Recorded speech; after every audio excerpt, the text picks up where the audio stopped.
ગૌતમ અદાણી તેલંગાણાની અંદર 12,400 કરોડ રૂપિયાનું રોકાણ કરવાના છે। નમસ્કાર દર્શક મિત્રો, અત્યાર સુધી તમે જોયું હશે કે કોંગ્રેસ નેતા રાહુલ ગાંધી અને કોંગ્રેસ પાર્ટી પોતે કોઈકને કોઈક રીતના ગૌતમ અદાણી પર નિશાન સાધતા રહ્યા છે અને કોંગ્રેસ નેતા રાહુલ ગાંધી તો સંસદથી માંડીને સડક સુધી જ્યારે પણ ચાન્સ મળ્યો છે ત્યારે ગૌતમ અદાણીની સામે નિશાન સાધીને પ્રધાનમંત્રી નરેન્દ્ર મોદીની સામે પણ નિશાન સાધતા રહે છે। હવે બન્યું એવું છે કે વર્લ્ડ ઇકોનોમી ફોરમની અંદર તેલંગાણાના મુખ્યમંત્રી રેવંત રેડ્ડી સાથે ગૌતમ અદાણીની એક તસવીર સોશિયલ મીડિયામાં વાયરલ થઈ છે અને એવું પણ જાણવા મળ્યું છે કે ગૌતમ અદાણી તેલંગાણાની અંદર 12,400 કરોડ રૂપિયાનું રોકાણ કરવાના છે। હવે આ તસવીર સોશિયલ મીડિયા પર વાયરલ થઈ એને કારણે જબરજસ્ત રાજકારણ ગરમાયું છે। તો એના વિશે તમારી સાથે વાત કરીશું। મારું નામ રાજેશ શાહ છે અને તમે જોઈ રહ્યા છો ખબર છે.com। દર્શક મિત્રો, ગૌતમ અદાણીની સામે કંઈ પણ બોલવાનું હોય તો રાહુલ ગાંધી હોય કે કોંગ્રેસ પાર્ટી કોઈ તક છોડતા નથી, પરંતુ બિઝનેસની જરૂર પડે ત્યારે ગૌતમ અદાણી પણ યાદ આવે અને ગૌતમ અદાણીની સાથે સામેલ થવામાં પણ કોંગ્રેસને કોઈ વાંધો નથી એવું લાગે છે। વર્લ્ડ ઇકોનોમી ફોરમની એક મિટિંગ હતી, એમાં તેલંગાણાના મુખ્યમંત્રી રેવંત રેડ્ડી અને ગૌતમ અદાણી ગળે મળ્યા હોય અને એમની એક મિટિંગ થઈ હોય એવી તસવીર વાયરલ થઈ છે, જેને કારણે રાજકારણ ગરમાયું છે અને ભાજપ હવે કોંગ્રેસની સામે નિશાન સાધી રહ્યું છે। જોકે આ પહેલીવાર નથી બન્યું।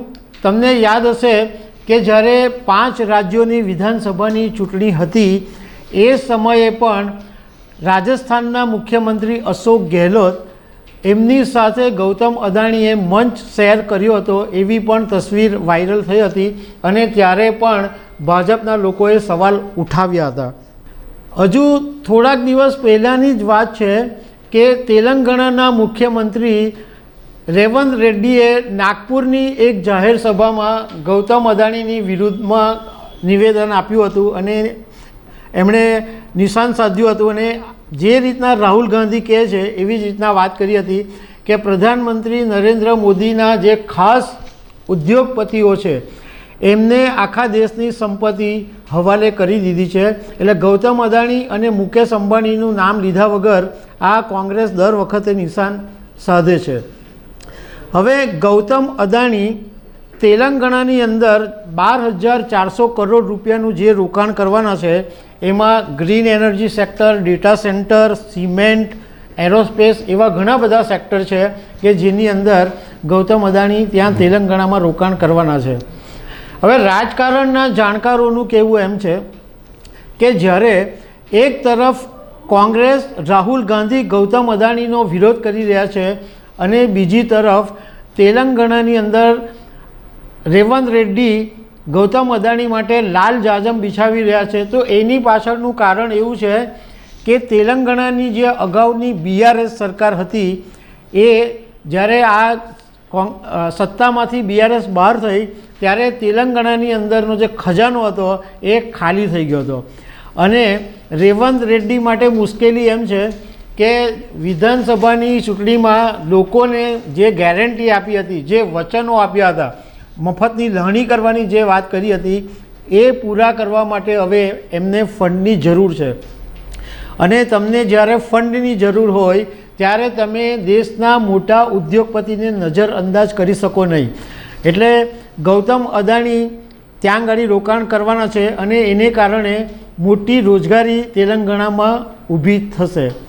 હવે કોંગ્રેસના નેતાઓની દલીલ એ છે કે ભાઈ અમે તો જે વિરોધ કરી રહ્યા છે એ ગૌતમ અદાણીના જે એમણે ખોટું કર્યું છે એ જે 20,000 કરોડનો મામલો છે એના વિશે અમે તો ખાલી વિરોધ કરી રહ્યા છે, બિઝનેસ બંધ કરવાની અમે થોડી વાત કરી રહ્યા છે। એટલે ગૌતમ અદાણી અમારા કોંગ્રેસની જ્યાં રાજ્ય છે ત્યાં એ બિઝનેસ માટે રોકાણ કરે તો અમને વાંધો નથી। આ તો દર્શક મિત્રો એવું છે કે ભાઈ જ્યાં જરૂર પડે એનો રાજકારણની અંદર ઉપયોગ કરી લેવાનો, એ વર્ષોથી આવું ચાલે જ છે અને ચાલતું જ રહેવાનું છે। તો દર્શક મિત્રો, આવી અનેક વાતો સાથે અમે તમને મળતા રહીશું. Thank you very much.